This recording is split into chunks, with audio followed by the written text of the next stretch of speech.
you have to believe that you can do something that nobody else has done. And somehow that concept has to become reality. Somebody's got to make the play to stop this drive. That last run, in fact, again, they push the foul for the first. And the pass is picked off. It's picked off by David Harris, who gets away from Brady. What a turn of events. Now being chased down by Cropper at the 10-yard line. Suddenly, the Jets defense responds when it looks like the Patriots were ready to drive it right down the field. 3rd and 7, Matt Moore. Has time.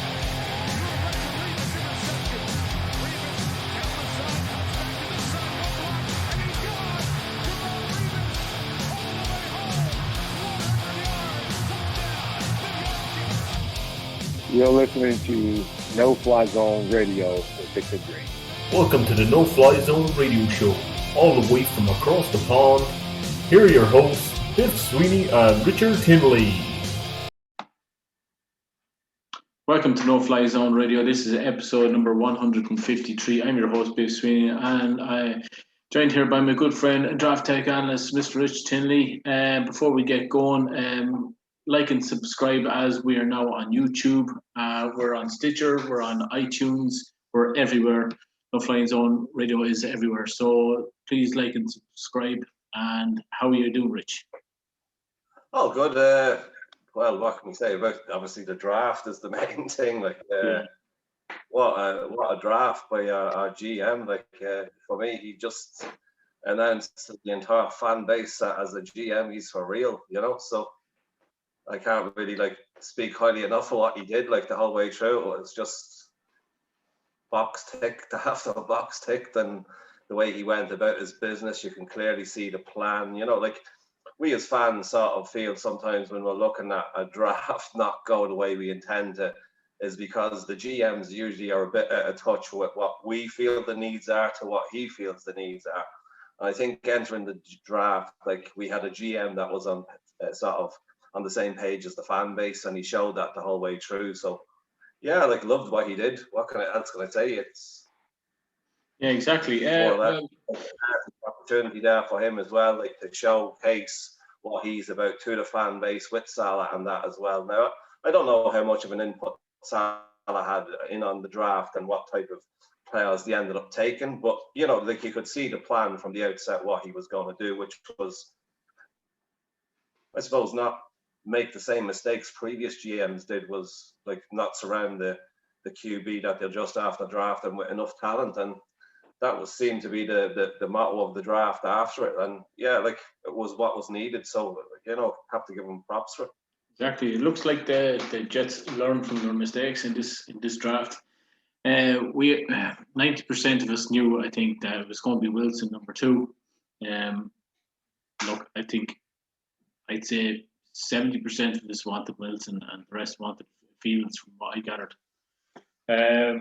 But the main change that happened in this draft was the Jets traded up with the Minnesota Vikings, offered, I think it was the 2/3, got back a 4th, and the Jets picked AVT, Elijah Vera Tucker, left guard, can play tackle.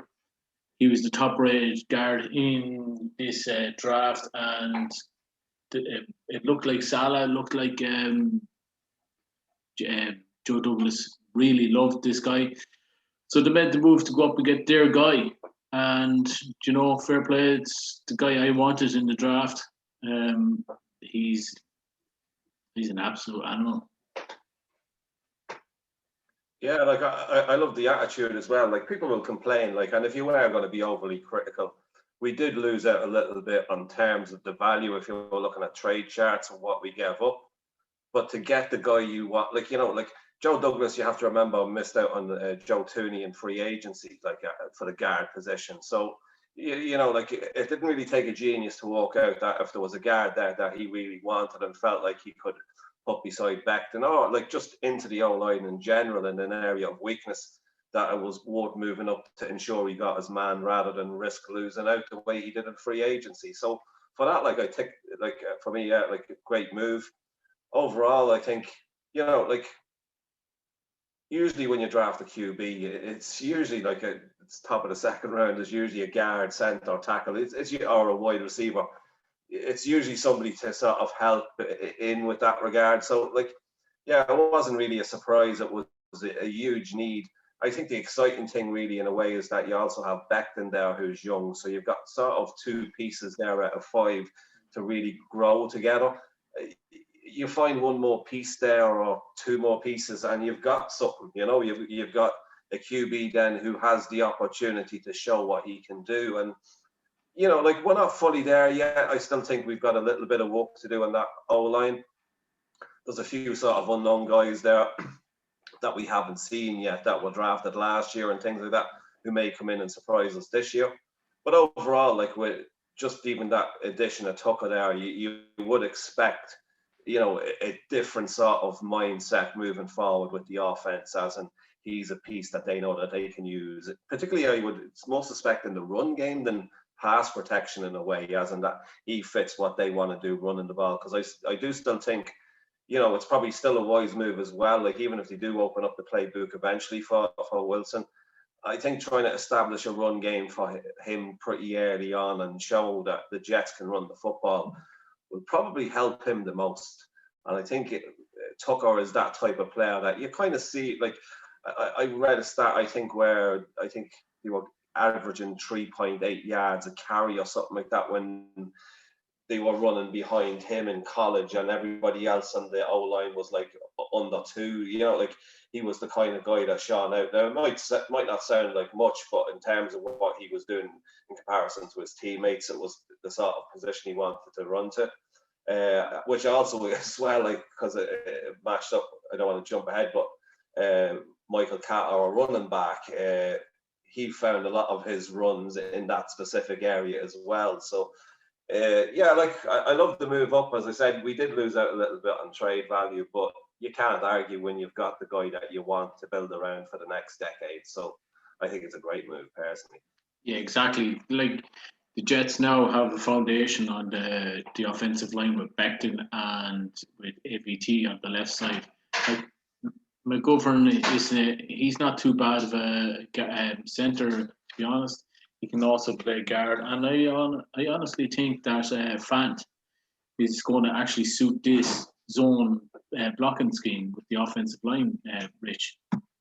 I think with Fant there, Ian, maybe the thing with him is that the move to sort of a more run-based offense might actually suit him a little bit more, because, you know, I think to sort of establish yourself on the right-hand side, that's kind of what you're known for, is your run blocking ability. I don't think he did really a bad job last year overall in general. Like, I think both tackles held up pretty well. Like, we probably might have looked more at the left tackle for obvious reasons, but in terms of, like, holding up, like, he may not have been top 10, but he wasn't bottom 10 either at the right tackle position. So I think when the line improves overall, I think you'll see a little bit of a jump to his play too. And if they can find somebody to play right guard alongside him that suits maybe his chemistry or style of play, or what the new offense is going to be like in terms of, like, the zone blocking, as you said, and I expect a lot of, like, movement from the line as well. Like, they're going to need to be mobile. They're going to be a lot of guys, I think, running, leading the way in certain aspects, like guards pulling and stuff like that. So, yeah, I think we're looking at a different kind of offensive line, and I think in a way that's probably a good thing for us at the minute. And in terms of, like, the pass protection, that will kind of come then, because the pass rush ain't going to be as hectic, I feel. You know, I think that's probably what the plan is moving forward. Whether that happens, of course, is another thing. Yeah, exactly. And in round 2, the Jets stuck tight at pick 2, and everybody, even myself, I thought the Jets would trade back, but their guy was there again, and it was Elijah Moore, wide receiver from Ole Miss, 5'10", I think he is. This guy is a baller in the slot, can also play on the outside, team captain, has serious production at Ole Miss, even though Ole Miss weren't the greatest SEC team in the league, but even, like, when it came to playing Alabama, he showed up on tape.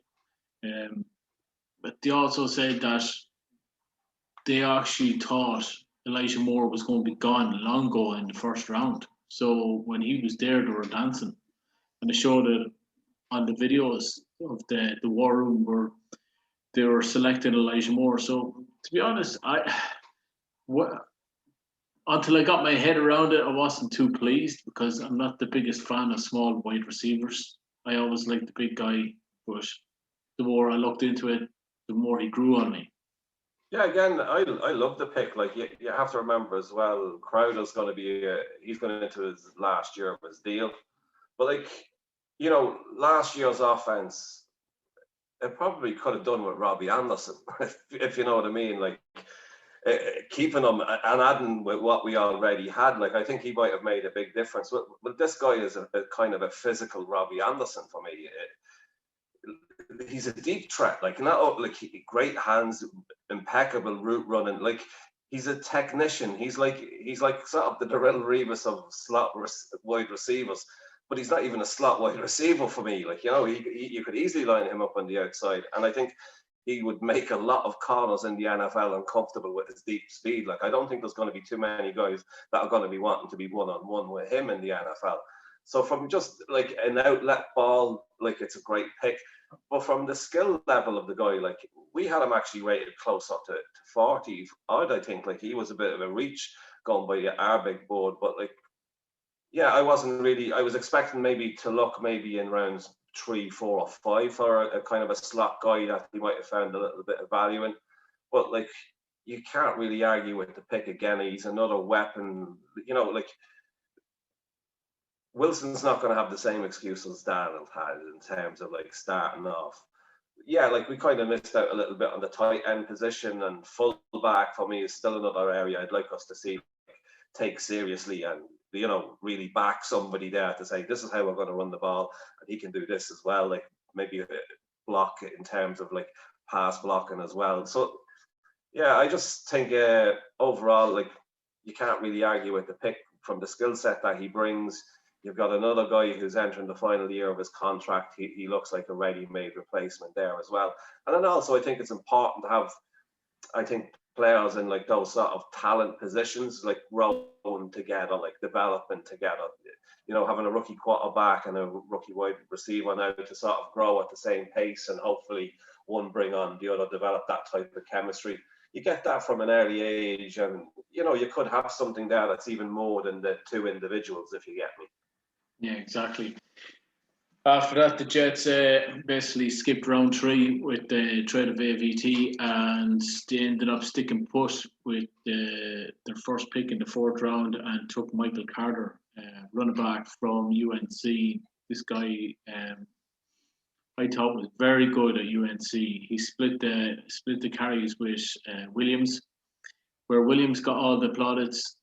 He actually has better stats than Williams. If you look at, he's faster as well. He suits this offense to a T. And like the Jets said it, they didn't think he was going to be there either. And he landed there in their lap. So they ran to the podium with their pick.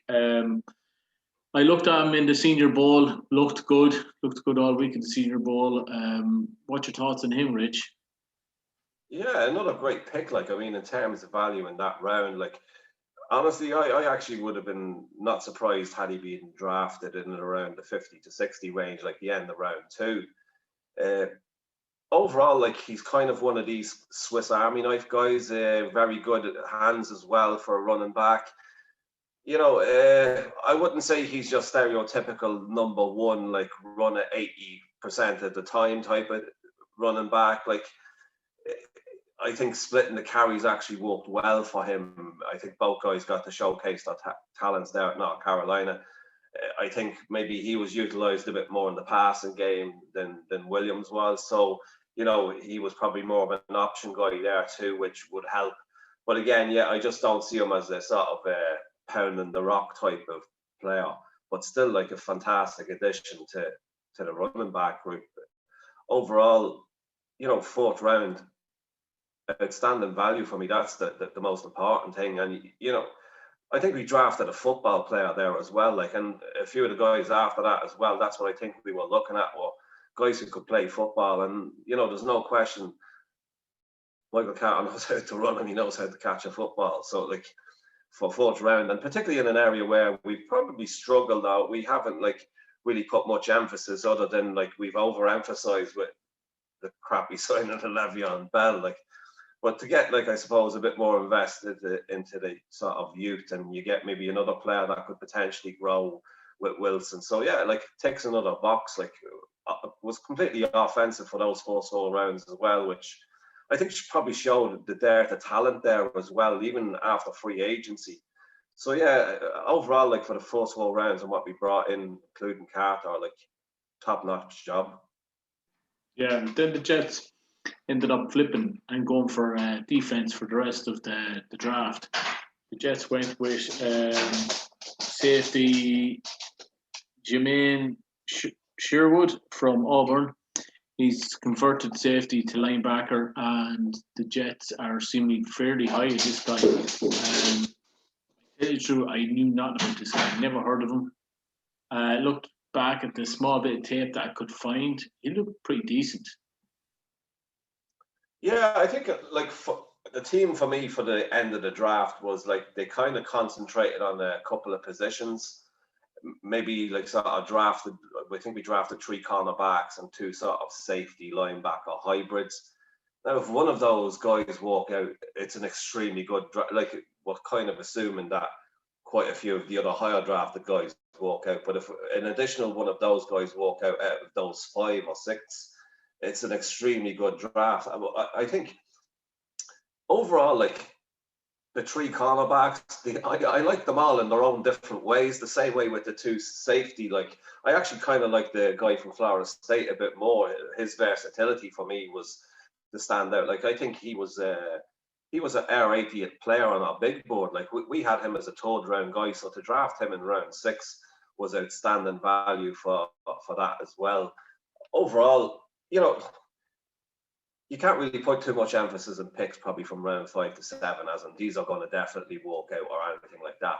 But I think in a way, Joe Douglas did a very clever thing. He increased his chances of maybe filling one hole by drafting more than one player to see if he could fill it. So from that perspective, I like that kind of plan of what he did in terms of utilizing the resources he had in the late rounds. I think he found a lot of value. I think he found players there as well with like individual traits. Like I think our other cornerback as well, Michael Carter II.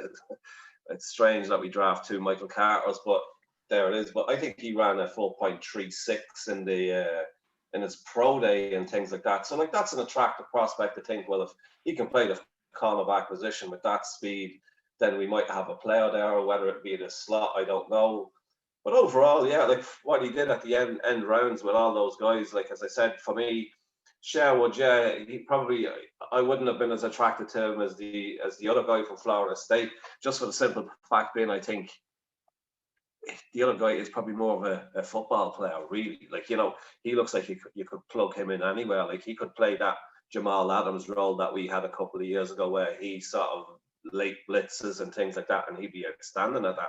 He reads the game really, really well when he's close to the line too. So I think he's probably the most exciting one out of all the guys for me personally, in terms of maybe translating to that sort of outside linebacker role in a 4-3, or, you know, it depends. They could be playing 3 safeties. He could be one that could come in maybe for blitz packages and things like that. So yeah, again, I like what Joe Douglas did to finish off the draft in terms of like what he, you know, we do need a corner. We probably do need a bit of safety help there as well. I think you look at last year when we did trade away Jamal Adams, we brought a guy in from Seattle who, you know, we had a lot of high hopes for and things like that, but it's a guy we could probably improve on. McDougall, I think.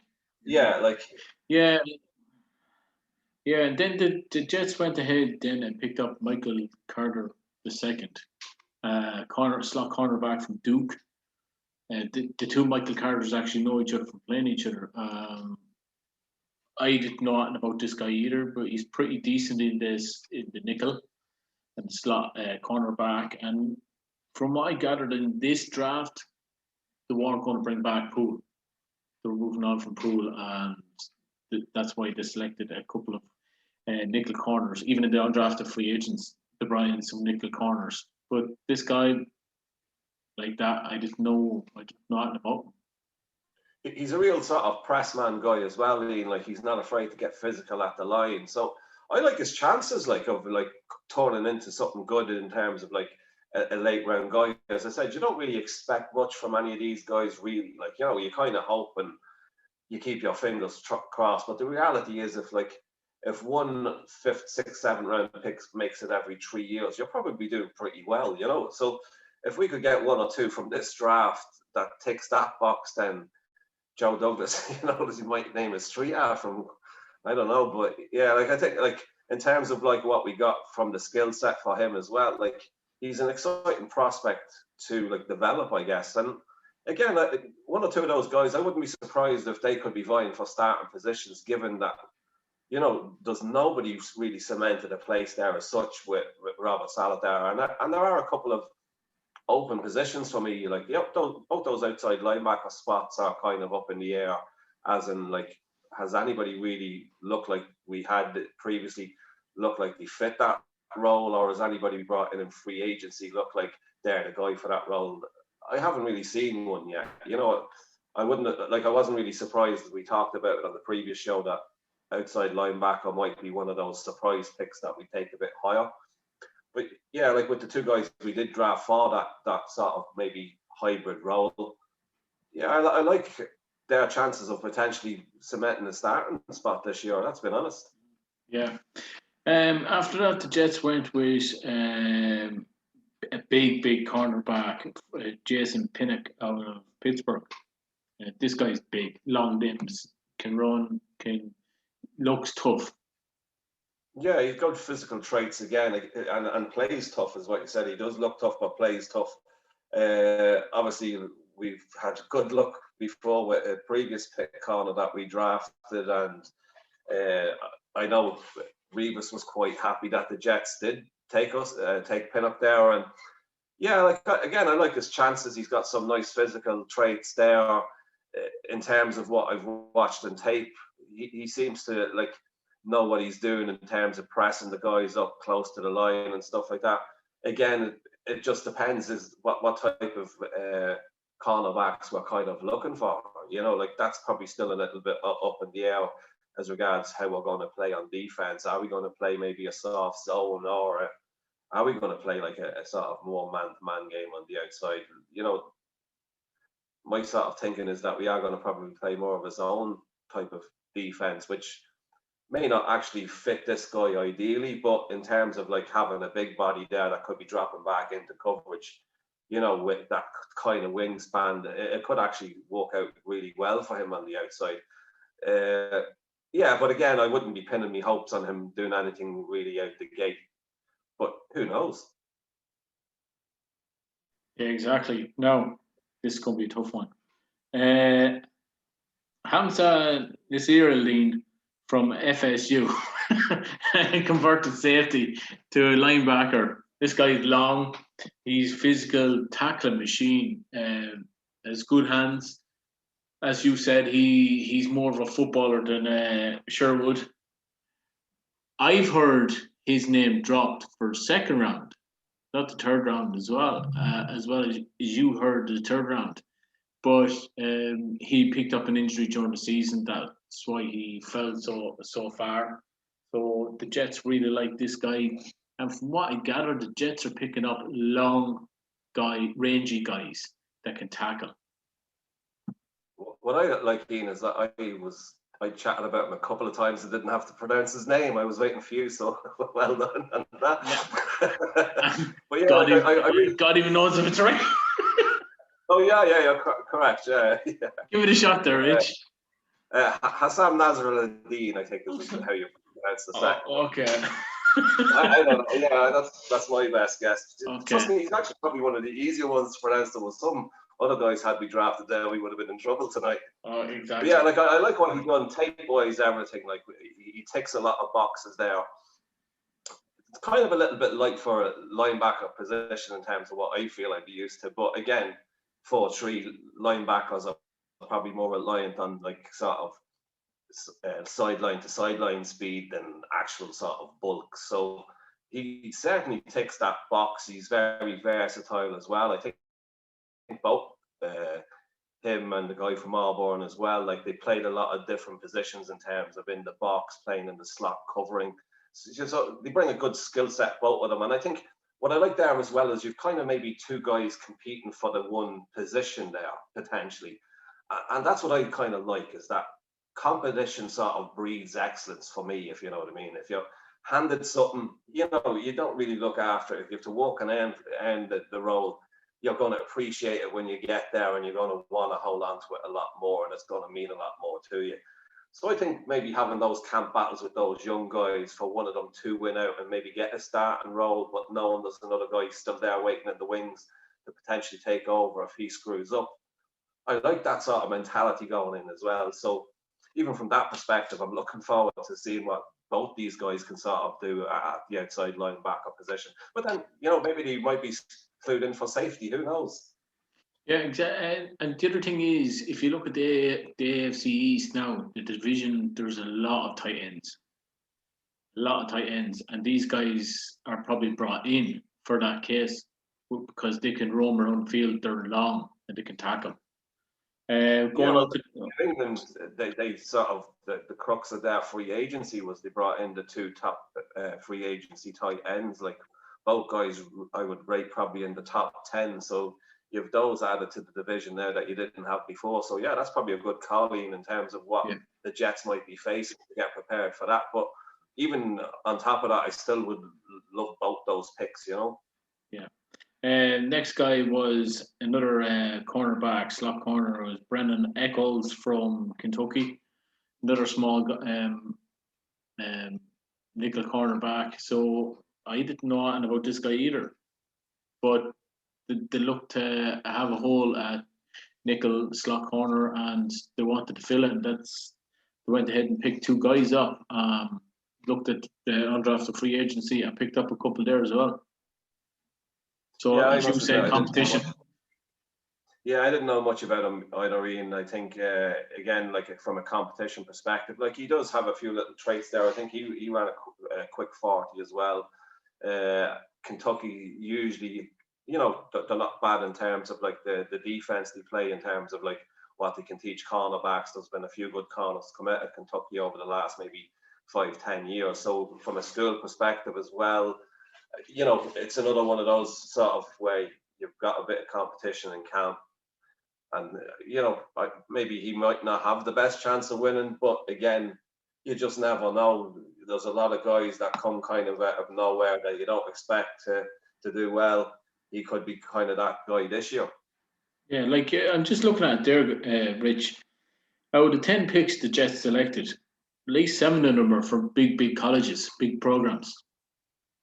Yeah, I noticed that myself. Like for the first few rounds, Ian, that they did stay away more from those small school guys, and I think even like maybe for the undrafted ones as well, there was actually probably a few more big school guys than normal as well, and the undrafted free agents that they took. But again, maybe probably the year it was with COVID and stuff like that, maybe they might have saw small school guys and their performances as a bit more unreliable, because if you maybe one or two players in those divisions opting out against teams, it could make a big difference to performances of individuals potentially. Whereas I think you kind of got more of a stable base with those bigger schools, that you know what they're kind of doing because they've got somebody else behind them waiting to take their place who could potentially be better. Those small school guys that stand out, they don't really have that, you know. So I think that could maybe be the crux of that. They were kind of maybe playing it a bit more safer based on, you know, lack of insight this year with COVID, I guess. Yeah, and then with the last pick, the Jets picked defensive tackle from Arkansas, Jonathan Marshall, big guy, very good at pass rushing, not very good at rhythm defense. But do I look at the Jets have 2 defensive tackles on their last year this year? So they're looking to the future with that pick, I think. He's the kind of guy that, again, I think he was very good value here. We had him, I think, close to the top 100 of our board as well. he strikes me as the kind of guy that you maybe bring in the fourth quarter for a team that's chasing the game, and you put him on the D line and unleash him for a couple of plays. You know, I think when you're probably facing a tired O line and stuff like that, that's where he could sort of excel in the pass rush perspective. But again, he's only young. I think we've quite a few good guys on the D line now, to be fair, that's going to be ahead of him. But as a pick for the future, or as a rotational guy maybe this year, as I said, like, for me, that's how I would be looking to use him, would be like fourth quarter, late in the game, O-line's tired, maybe looking to, you know, throw a few big balls down or whatever to make a comeback. He'd be the type of guy that would look ideal in a scenario like that you could maybe put him in 5-6 plays in a row. He's not going to get gassed. He might do a little bit of damage and you can take him out. You know, he may develop into something more in the future, but yeah, he does look a little bit lax in other areas of his game. But in the one area that he does sort of do well, that's where I would look to utilise him early on. Yeah, and I think 9 or 10 of them are all captains, which is another good sign. I think that can be kind of overrated as well, Ian. We did a draft there about 3 or 4 years ago with a lot of captains as well, and it turned out to be rubbish. So, you know. But yeah, like, I get the team that they want leaders, they want people committed, they want sort of winners and things like that as well. It obviously can translate well in terms of like how people practice and stuff like that. So they probably know that they're going to get attentive guys in there ready to impress a new head coach. And, you know, you've got a head coach there, I'm sure, that's excited to get around a couple of new young players to maybe impart some of his wisdom on them. So yeah, I think it's like the scenario that we have at the minute is pretty good. Yeah, and on to the undrafted free agents now. Isaiah Dunn from Oregon State, DB, the Jets. He's the highest pay. He got the highest contract in amongst these undrafted free agents. Looks like another nickel cornerback. Watch a bit of tape on him. It's all right. Just look fantastic. He just looks okay. Yeah, I kind of agree, to be fair. I think, like, you know, sometimes you look at maybe 1 or 2 undrafted guys, like when the draft is over, thinking, oh, we need to get these guys. I think we kind of got one of them in the tight end, maybe. But yeah, he was a nice pickup, but he wouldn't have been one I would have like been wanting us to really target, you know? Yeah. Michael Dumfauer, defensive tackle, Rutgers. Never heard of him. Usually pick up 1 or 2 Rutgers players anyway. Local guys, bring them in. Camilo Eifler, linebacker, Illinois. From what I've seen, this guy absolutely explodes into tackles, but he doesn't know how to wrap. He doesn't know how. He's not a footballer. He doesn't have the head for it, from what I've seen, but he just likes to explode into tackles.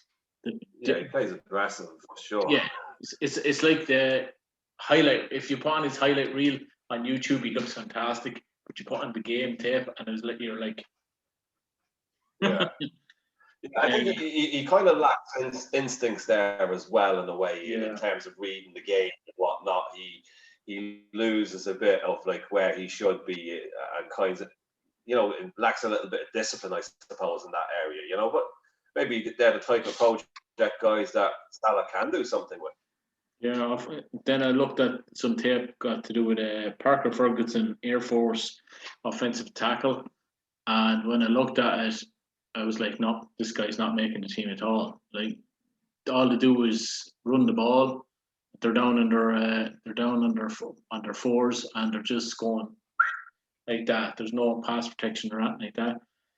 So I can't see this guy making it at all.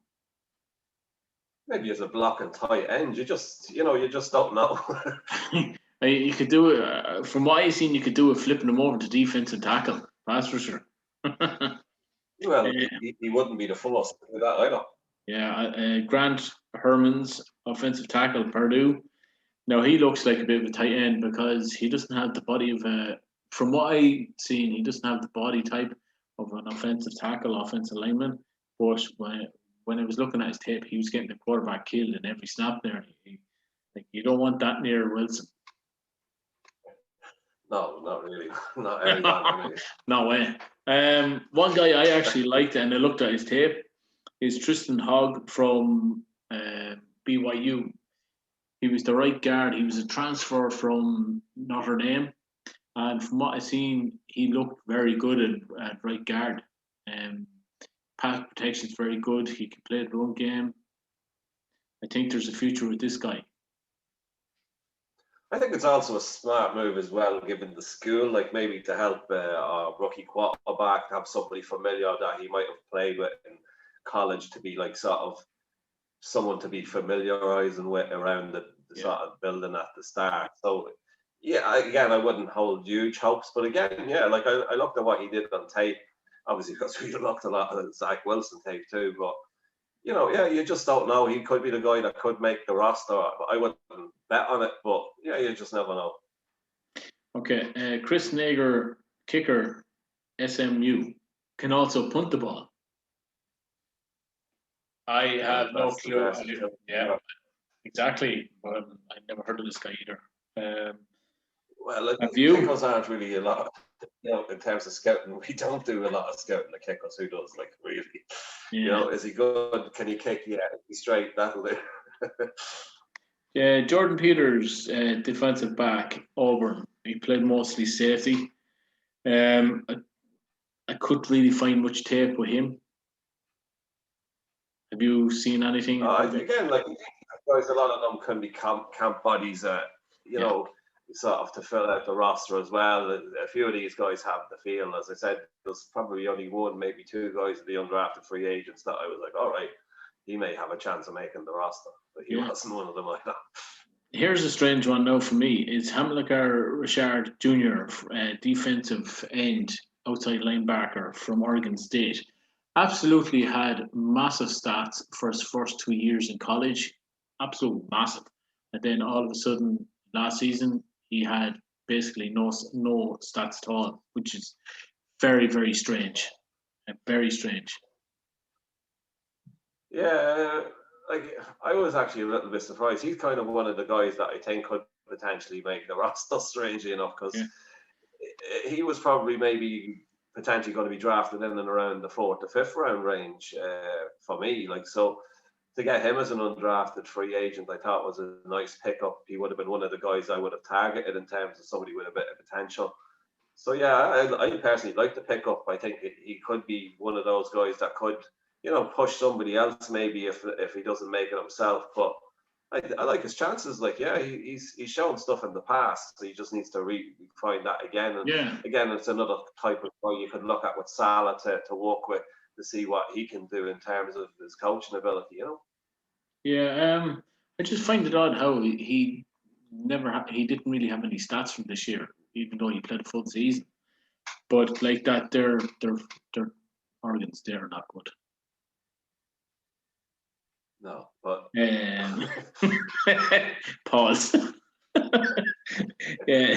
Teton Salts from New Mexico, offensive line. I think we played a right tackle. Guy's big and he can move the pile. I watched some of his tape and he's extremely good in the run game. Could be future right guard. So I like what they're doing when it comes to the offensive line. They're bringing in guys that they're big, they're hefty, they're basically animals in some positions. And you look at Hogg, you look at that Salts guy, the guys can play right guard, and then you've got Carter from last year. Like, we don't know about him. I was just going to say, even with these big guys in camp, but like, you know, like our D-line guys are going to be getting a walkout too. You know, I think the competition there in terms of, like, just from a size perspective, I know, like, they don't go through as many sort of full-on contact drills anymore in the past, but I think maybe having those big guys facing each other could, like, sort of, how do you say, really gee the Jets up for a good early start to the season this year. Yeah, and then another guy is Brendan White from Rutgers. He was listed as a safety, and from what I see here, he's listed now as a linebacker. He's transferred from Ohio State, had some good tape with Ohio State, and looked a bit up and down last season with Rutgers. Middle camp body. Yeah, I kind of agree there. I think the vast majority of them are just that camp bodies. Yeah, and then the last but not least, Kenny Yeboah, tight end from Ole Miss. Seemingly the Jets had a 4th round grade in this guy. I couldn't believe that he slipped to the undrafted free agents. He's 6'4" and a bit. I looked at some of his tape. From what I could see, he can run, he can catch the ball. He for me, he looks more of a move tight end than an inline tight end, because from what I've seen in the blocking, he's not the best. But I seen him play Alabama, and he looked good. Him and Elijah Moore looked good. I seen him in the Senior Bowl, looked good as well. Yeah, I like. He's the second guy I like that we picked up again. I think probably 5th round for me would have been. I wouldn't have been surprised to see him get drafted there, particularly where, like, when you look at some of the other tight ends that were drafted ahead of him, I certainly would have this guy well before quite a few that were drafted. Again, he's the type of skill set that I think could develop into something like, an actual weapon for the tight end. And again, as I said, tight ends for me are kind of like a safety blanket for a young quarterback. And he's somebody, again, that could potentially grow. The Ole Miss connection there, I think, is going to help maybe with the wide receiver we drafted too. So maybe there's, maybe a bit of a gene of competition there. And honestly, I'm not really enamored with the tight end group we already have there. Exactly. I don't really think there's much to beat. So I really like his chances of making the roster. And to be fair, I like his chances of developing into a nice player. Like, he could be one of those guys that you just, never really looked at, and then boom, 3 years later, he's one of the top 5 at his position. He has that feel of him, But like, you go down through the years, there's actually been a few undrafted free agent tight ends that are absolute Pro Bowls. Yeah, you never know. Like, tight ends is the kind of position as well where you don't really draft. Like, I mean, we had a tight end this year drafted 4th overall. Like, look, he's a fantastic player and stuff like that, but they just basically put themselves in the same scenario as we did when we drafted Jamal Adams. If that guy Pitts walks out, he's going to want to break the pay structure for tight ends completely for him to stay. So then you're left with the question: are you going to want to do that, or are you going to move on from? So if we can get an undrafted guy to walk out and play, I'm not saying he's to that sort of Pitts level, but in terms of what impact he could make for us, given that we have, for me, not a lot at the tight end position, and a young quarterback to sort of grow along with. In 2 or 3 years' time, he could be a really, really good weapon in the NFL. I genuinely do like what his potential is in terms of development. And that's it. That you hit nail on the head there. Potential. This guy has potential. And the skill set he's bringing on is pretty good to start off with. You're right what you said about not being maybe an inline blocking is not great. But if he comes in with the right attitude to sort of improve and hone on that part of his game, he's probably going to see a lot more snaps.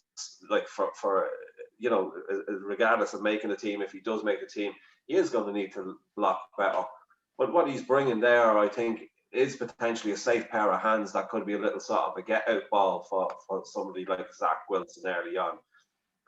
Again, we probably have a couple of tight ends who could do that role too, but I'm not sure in terms of their future development that this guy is any worse than them. I think he probably has the best development potential in terms of the damage it caused moving forward in the NFL, the way it's set up, Exactly. And the other thing is, he's after coming in with Wilson and Elijah Moore, and 3 of them are going to have some chemistry for the rest of the team.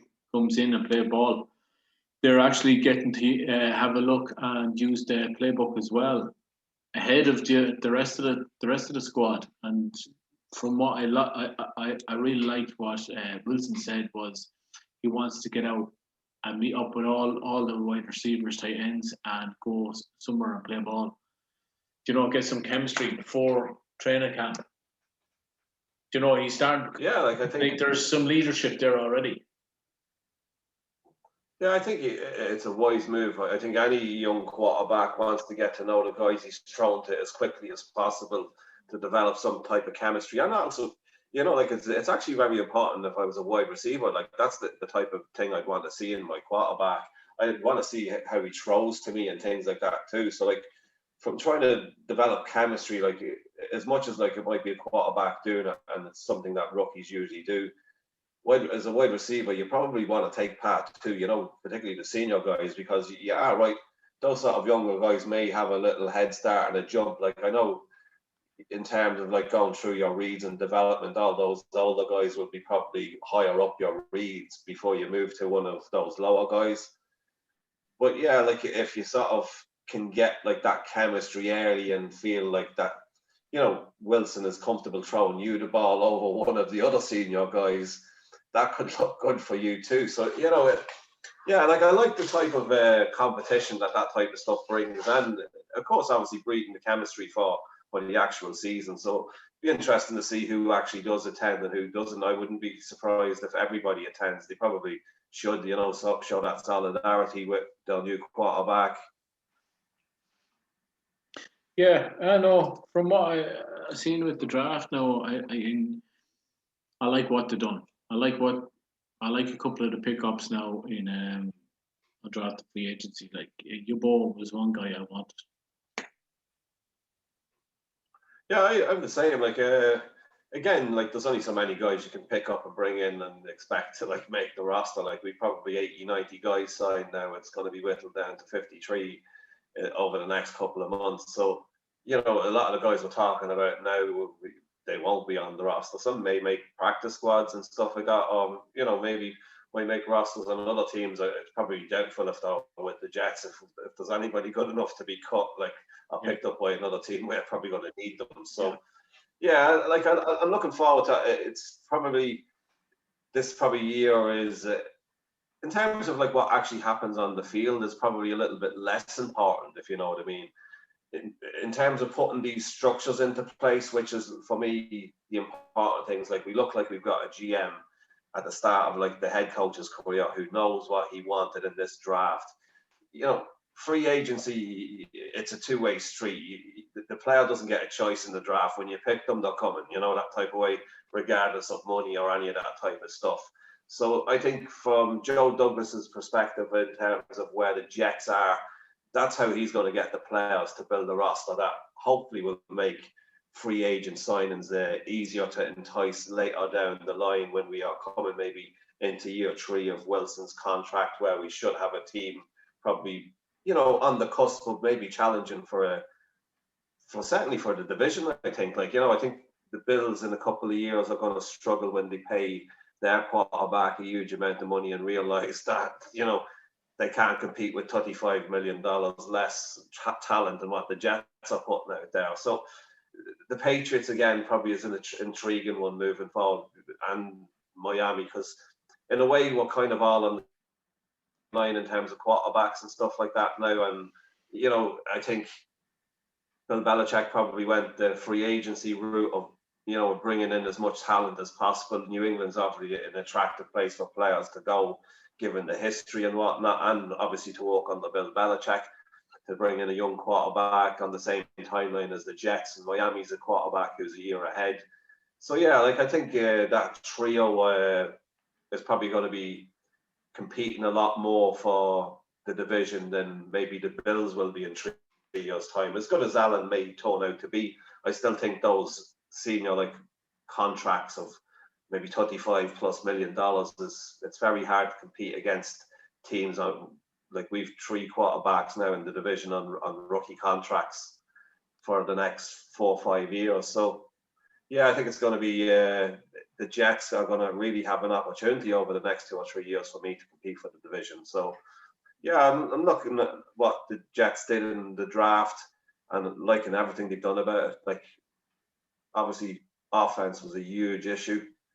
Tick that box. Cornerback and linebacker were probably the two major question marks. Cornerback probably was a bigger issue than maybe they tried to accommodate for in the draft, but I still kind of like what they did in the draft with, you know, maybe throwing a couple of shots into that area and hoping like they find something in the sort of rounds you don't really expect to find that. And so overall, you can't really complain with what they did.